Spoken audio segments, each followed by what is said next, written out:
പകുതി ചാരാറുള്ളല്ലോ. പ്രിയമുള്ളൊരാളാരു വരുമെന്നു ഞാനിന്നും വെറുതെ മോഹിക്കുമല്ലോ. നിങ്ങളുടെ ഈ മാടമ്പള്ളി തെക്കിനിയിലും ഞാൻ ചില ദോഷങ്ങൾ കാണുന്നുണ്ട്. തെക്കിനിലോ? എന്താ? വേറൊന്നുമല്ല, അവിടെ എന്തൊക്കെയോ ചില മറിമായങ്ങളൊക്കെ നടക്കുന്നില്ലേ എന്നൊരു സംശയം. വിലപിടിപ്പുള്ള പല സാധനങ്ങളുള്ള മുറിയാ. എന്താ ഇത് കണ്ടോ? ഇതെവിടുന്ന് കിട്ടി? ഇതാ നാഗവല്ലിയുടെ ചിലങ്ക. അതായത് 150-ൽ പരം വർഷങ്ങൾ പഴക്കമുള്ള ചിലങ്ക. എന്നാ തെറ്റി, ഇതാ ചിലങ്കയല്ല. ഇതിന് 5 വർഷത്തെ പഴക്കം പോലുമില്ല. എന്ന് വെച്ചാൽ നാഗവല്ലിയുടെ വിലപിടിപ്പുള്ള ഒറിജിനൽ ചിലങ്ക തെക്കിനിയിൽ നിന്ന് പോയി എന്നർത്ഥം. എവിടെ പോവാൻ? ഇത് തന്നെ ആണെന്ന് തോന്നാം, പക്ഷെ ഒറിജിനൽ അല്ല. ചുമ്മാ ഇരി സണി. പുരാവസ്തു ഗവേഷണം എന്നും പറഞ്ഞ് ഞാനും കുറച്ചു വർഷം ഉറക്കം അടച്ചതാ. ഇത് അത് തന്നെയാ. ഗംഗയ്ക്കൊരു ചുക്കും അറിയില്ല. ഇത് നാഗവല്ലിയുടെ ചിലങ്കയല്ല. അതെ അതെ അതെ. അല്ലെങ്കിലോ? ആണെങ്കിലോ? അല്ലാന്ന്. അതേന്ന്. എന്നാര് പറഞ്ഞു? ഞാൻ പറയുന്നു. ഞാൻ ഇതൊക്കെ കുറെ പഠിച്ചിട്ട് തന്നെ. എന്നാ അങ്ങേപ്പുറത്ത് പോയി പഠിച്ചിട്ടാ ഞാൻ പറയുന്നത് ഇത് നാഗവല്ലിയുടെ ചിലങ്കയല്ല. ചുമ്മാ കിടന്ന് തർക്കിക്കാതെ. ആരാ തർക്കിച്ച്? ഞാനാണോ? പിന്നെ ഞാനാണോ? ഞാൻ 1001 തവണ വ്യക്തമായി തെളിയിക്കാം, ഇത് നാഗവല്ലിയുടെ ചിലങ്കയല്ല. ഗംഗയ്ക്ക് ഒരു കുന്തം അറിയില്ല. എനിക്കോ? എനിക്കോ? എനിക്കോ? വേണ്ട വേണ്ട വേണ്ട വേണ്ട, നമ്മൾ തമ്മിൽ കിടന്ന് തർക്കിച്ചിട്ട് കാര്യമില്ല. പോയി പണിയോ പോ. ഗംഗ ഇപ്പൊ എവിടെ പോകുന്നു? അത് കൊള്ളാം. ഞാൻ പറഞ്ഞില്ലേ അല്ലിക്ക് കല്യാണാഭരണം എടുക്കാൻ പോണെന്ന്. ഗംഗ ഇപ്പൊ പോണ്ട. ഞാൻ പോണ്ടേ? വേണ്ട. ഞാനിന്ന് രാവിലെയും പറഞ്ഞിരുന്നതാണല്ലോ. പിന്നെന്താ ഇപ്പോഴൊരു മനംമാറ്റം? ഗംഗ ഇപ്പൊ പോണ്ട. അതെന്താ? അല്ലിക്ക് ആഭരണം എടുക്കാൻ ഞാൻ കൂടെ പോയാല്? വേണ്ടെന്ന് പറഞ്ഞില്ലേ? എന്താ എന്താ ഞാൻ കൂടെ പോയാല്? പോകണ്ട.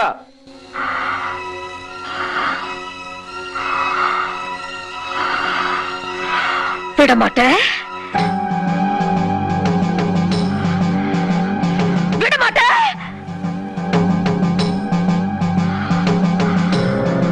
அப்ப நீ என்னை இங்கிருந்து எங்கேயும் போக விட மாட்டே?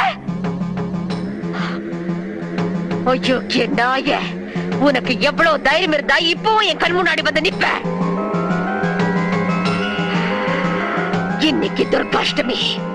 உன்னை நான் கொன்னு ஓ ரத்தத்தை குடிச்சு ஓங்கார நடனம் விடுவேன். ഗംഗേ,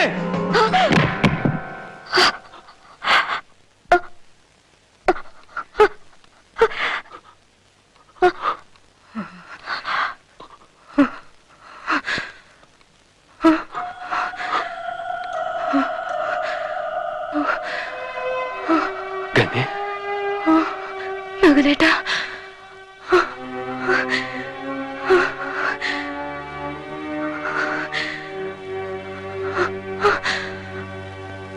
ഞാനിപ്പോ എന്താ പറഞ്ഞത്? ഞാനിപ്പോ എന്താ പറഞ്ഞത്? ഞാനിപ്പോ എന്താ പറഞ്ഞതെന്ന്? ഇല്ല, ഒന്നും പറഞ്ഞില്ല. ഗംഗ ഒന്നും പറഞ്ഞില്ല. ഇല്ല, ഞാനിപ്പോ എന്തോ പറഞ്ഞു. പറ നകുലേട്ടാ, എനിക്ക് എന്താ നകുലേട്ടാ?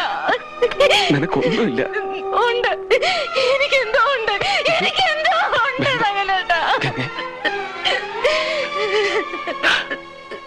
നിനക്കൊന്നുമില്ല ഗംഗേ. നീ കരയാതെ. നകുലേട്ടാ, എന്നെ വെറുക്കല്ല നകുലേട്ടാ.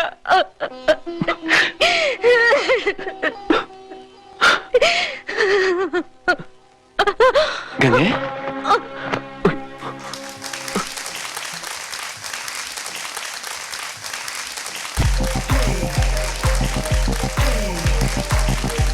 ഗായത്രി വളരെ നന്നായിട്ട് ചെയ്തു. Thank you. നമുക്ക് നമ്മുടെ ചേട്ടനെ ചേച്ചിമാരത്ത് ചോദിക്കാം. ആരോട് ചോദിക്കണം ആദ്യം? മാളവിക ചേച്ചി. ഇത് എൻ്റെ one of the most favourite മൂവിയാണ്. എൻ്റെ മാത്രമല്ല, ഇത് എല്ലാവരും കണ്ടിരിക്കുന്ന ഒരു മൂവിയാണ് മണിച്ചിത്താഴ്. അപ്പം അങ്ങനത്തെ മൂവി എടുക്കുമ്പം ഭയങ്കര ചാലഞ്ചിങ് ആണ്. കാരണം ഇതിലത്തെ ഓരോ സീൻസും എല്ലാവരുടെ മനസ്സിലും ബൈ ഹാർട്ടാണ്. അപ്പം എന്തായാലും ഒട്ടും ഡിസപ്പോയിൻറ്റ് ചെയ്തില്ല ഗായത്രി. എനിക്ക് തോന്നുന്നു എനിക്ക് ഭയങ്കര ഇഷ്ടപ്പെട്ടു. നല്ലൊരു ആക്ടർ ആയിരുന്നു.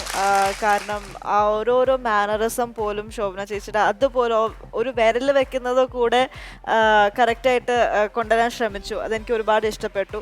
നിങ്ങൾ രണ്ടുപേരും നല്ലോണം സപ്പോർട്ട് ചെയ്തു. നിങ്ങളുടെ പാട്ട് നല്ലതായിട്ട് ചെയ്തു. നിങ്ങൾ വളരെ മനോഹരമാക്കി. മൊത്തത്തിൽ എനിക്ക് നല്ല ഇഷ്ടമായി.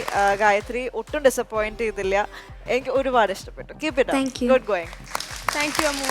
സൗഭാഗ്യ ചേച്ചി. ഗായത്രി ആസ് യൂഷ്വൽ മോളുടെ ഫുൾ ടാലൻറ്റ് ഈ ഒരു ആക്ടിലൂടെ കാണാൻ പറ്റി. ആൻഡ് നമ്മളെല്ലാവരും സോഷ്യൽ മീഡിയയിൽ ഈ ഒരു സീൻ ഒരുപാട് പേര് ഡബ് സ്മാഷ് ആയിട്ടും അല്ലെങ്കിൽ റീക്രിയേറ്റ് ചെയ്ത് ഒരുപാട് കണ്ടിരുന്നു. സോ ഞാൻ ഒരുപാട് വീഡിയോസ് കണ്ടതിൽ വെച്ചിട്ട് മോളുടെ വളരെയധികം അപ്പീലിംഗ് ആയിട്ട് എനിക്ക് തോന്നി. കുറച്ച് ക്വാളിറ്റി ഉള്ളതായിട്ട് എനിക്ക് തോന്നിയത് മോളുടെ ചെയ്ത പാർട്ട് വാസ് വെരി ഗുഡ്. നിങ്ങൾ നല്ലോണം സപ്പോർട്ടും ചെയ്തു. It was A super. Thank you. നന്നായിട്ട് പാടി, അത് പറയാൻ വിട്ടുപോയി. നന്നായിട്ട് പാടി. ഞാൻ എക്സ്പെക്ട് ചെയ്തേ ഇല്ല മോൾ ഇത്രയും നന്നായിട്ട് പാടുമെന്ന് എക്സ്പെക്ട് ചെയ്തില്ല. ഉഗ്രനായിരുന്നു. അതെ, ഞാനത് വിട്ടുപോയതാണ് പറയാൻ. നന്നായിട്ട് പാടി, ഒരുപാട് എൻജോയ് ചെയ്തു. വിവേകേട്ടാ, എനിക്ക് ഭയങ്കര അതിശയം തോന്നി കേട്ടോ. കാരണം ഗായത്രി പാടും എന്നുള്ളൊരു സംഭവം ഇപ്പം മനസ്സിലായത്. ആ ഒരു പെർഫോമൻസിൻ്റെ ഇടയിൽ ആ കട്ടിൽ ലിഫ്റ്റ് ചെയ്തിട്ട് ഉള്ള പെർഫോമൻസിൻ്റെ അപ്പം നീ എങ്കേയും വിടമാട്ടി എന്ന് പറഞ്ഞതിൻ്റെ അവിടെ ചെറുതായിട്ടൊന്ന് ആ ഡയലോഗ് ഭയങ്കര ഹൈയിൽ പോകുന്നു. പക്ഷേ ഗായത്രിയുടെ ഫേസിൽ ചെറിയൊരു ഡൗൺ പോയോ എന്നെനിക്കൊരു ചെറിയ ഫീല് തോന്നി. പക്ഷേ അതൊന്നും ഒരു വലിയ മിസ്റ്റേക്സ് അല്ല. ഓവറോൾ നോക്കുവാണെങ്കിൽ ഈ ഒരു പെർഫോമൻസ് ഭയങ്കര അതിഗംഭീരമായിട്ട് പെർഫോം ചെയ്തു എന്ന് തന്നെ പറയാം. ആൻഡ് നല്ലൊരു ഡാൻസർ ആയതുകൊണ്ട് ഞാൻ ലാസ്റ്റ് എക്സ്പെക്ട് ചെയ്തു ആ സീൻ വരും, ഒരു ചേഞ്ച് ചെയ്തിട്ട് എന്തെങ്കിലും ഒരു ഗ്യാപ്പ് കൊടുത്തിട്ട് പോയി ചേഞ്ച് ചെയ്തിട്ട് വരുമായിരുന്നു എന്ന് ഞാൻ ആഗ്രഹിച്ചു. Because you are A very good dancer. എല്ലാം ഉണ്ട്. Very good singer, very good actress, very good dancer. So ഞാനത് എക്സ്പെക്ട് ചെയ്തു ലാസ്റ്റ് വരും എന്ന്. മേ ബി നെക്സ്റ്റ് ടൈം നമുക്ക് നോക്കാം. Thank you. ഞാൻ കാര്യം പറഞ്ഞോട്ടെ. എന്നെ LKGയിൽ പഠിപ്പിച്ച ഒരു മിസ് ഉണ്ട്, ഗ്ലെൻഡ മിസ് എന്ന പേര്. വിവേക് ചേട്ടൻ ഗ്ലെൻഡ മിസ്സിനൊരു ഹായ് കൊടുക്കൂ. ഇങ്ങനെയുള്ള പേരുകളൊക്കെ പേരൊന്നുകൂടി ഗ്ലെൻഡ മിസ്. ഗ്ലെൻഡ മിസ്സിന് എൻ്റെ ഒരു വലിയ ഹായ്. പിന്നെ എൻ്റെ വണ്ടിയിലുള്ള ഫ്രണ്ട്സിനും പിന്നെ എൻ്റെ ഓട്ടോ ചേട്ടൻ ജിയോ എന്നാണ് പേര്, ആൾക്കും ഒരു ഹായ് കൊടുക്കും. നിങ്ങൾ 3 പേരും. വണ്ടിയിലുള്ള ഫ്രണ്ട്സിനും ഓട്ടോ ചേട്ടനും ഒരു വലിയ ഹായ്. Thank you. അതെന്താ LKGയിലെ ടീച്ചർക്ക് വിവേക് ചേട്ടൻ്റെ ഹായ്? എന്തൊരു സ്പെഷ്യാലിറ്റി LKG ടീച്ചർ ഇത്രയും കാലം. മിസ് സീരിയലൊക്കെ കാണുന്നതാ. ഓ, സീരിയൽ ഫാനാണോ? അതെ. നാളെ വന്നു. മിസ് പ്രത്യേകിച്ച് പറയാൻ പറഞ്ഞാണോ? പറയാൻ പറഞ്ഞിരുന്നു. പിന്നെയും വിവേക് ചേട്ടൻ എന്തെങ്കിലും പറയാനുണ്ടോ ഗ്ലെൻഡ മിസ്സിനോട്? ഒന്നും പറയാനില്ല. എനിഹൗ ഗായത്രി, നല്ല പെർഫോമൻസ് ആയിരുന്നു. Keep it up. Thank you. All the best for your future performance. Okay Gayathri, all the best. Thank U.